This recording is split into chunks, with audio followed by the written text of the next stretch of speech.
नमस्कार दोस्तों। और आज बात करेंगे हमारे देश में जो साधु संत समाज है उनके द्वारा दिया गया एक बयान जो बड़ा ही सोचने वाला है और बहुत ही गंभीर विषय है। दोस्तों, बयान कुछ यूं है कि हमारे देश के जो साधु संत हैं उन्होंने कहा है कि वो एक नई राष्ट्रवादी पार्टी को लाने की सोच रहे हैं और उसकी तलाश कर रहे हैं। राष्ट्रवादी पार्टियां दोस्तों अभी हमारे देश में कई हैं, लेकिन और वो काम भी कर रही हैं, लेकिन इसके बीच में अगर एक नई राष्ट्रवादी पार्टी की तलाश हो रही है तो ये कई संकेत देता है कि क्या जो अभी वर्तमान में पार्टियां हैं वो राष्ट्रवादी या फिर राष्ट्र को लेकर उतना समर्पित, उतना गंभीर और उतना ज़्यादा योगदान नहीं दे पा रही हैं, या इनसे बेहतर विकल्प की तलाश की जा रही है। दोस्तों, यहाँ पे मैं अपने जो पूजनीय साधु संत महाराज हैं उनके अगर नज़रिए से बात करूँ तो देश चलाना और राष्ट्र चलाने में ज़मीन आसमान का अंतर होता है। देश जहाँ नियम, कायदे, कानून, संविधान इनसे चलता है, तो वहीं पे राष्ट्र जो है दोस्तों वह आपसी सहभागिता, एक सहयोग की भावना, इसके साथ साथ समानता और एक बहुत सुखद माहौल होता है। उसके बीच में राष्ट्र का निर्माण होता है जहाँ पे संस्कार का होना बहुत ज़्यादा ज़रूरी है।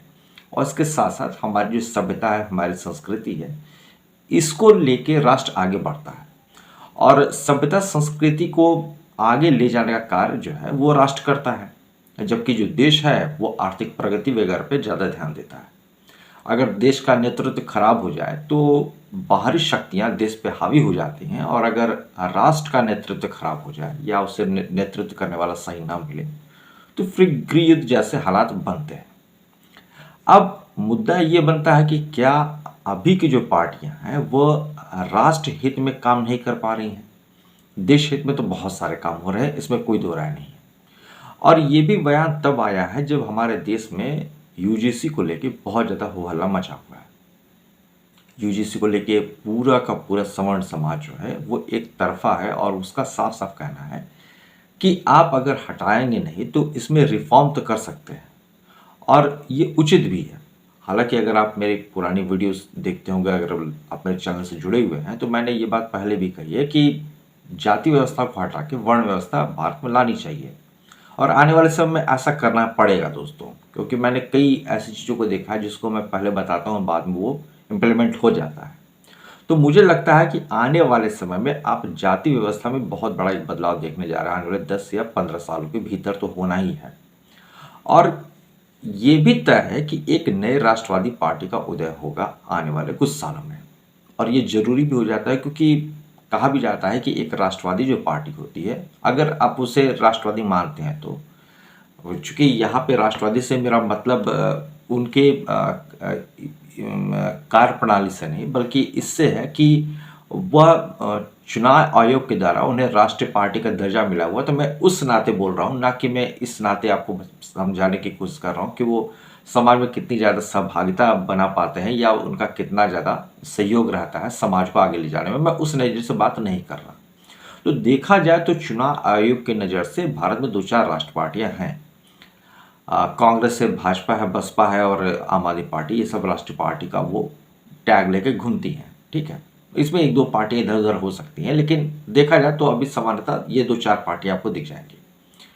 अब बात ये आती है कि अगर ऐसी सोच है हमारे साधु संत महात्मा की, तो मैं आपको याद दिलाना चाहूँगा कि सन 2012 का कुंभ का वो समय था जब उत्तर प्रदेश के प्रयागराज में कुंभ का मेला लगा हुआ था, और सबसे पहली बार वहाँ से ये आवाज़ उठी थी कि हमारे देश के जो वर्तमान प्रधानमंत्री हैं उनको प्रधानमंत्री पद के लिए खड़ा किया जाए। ये सबसे पहली बार कुंभ के मेले में ये बात उठी थी हमारे साधु संत समाज की तरफ से, और आगे चल के 2014 में वो देश के प्रधानमंत्री बनते हैं।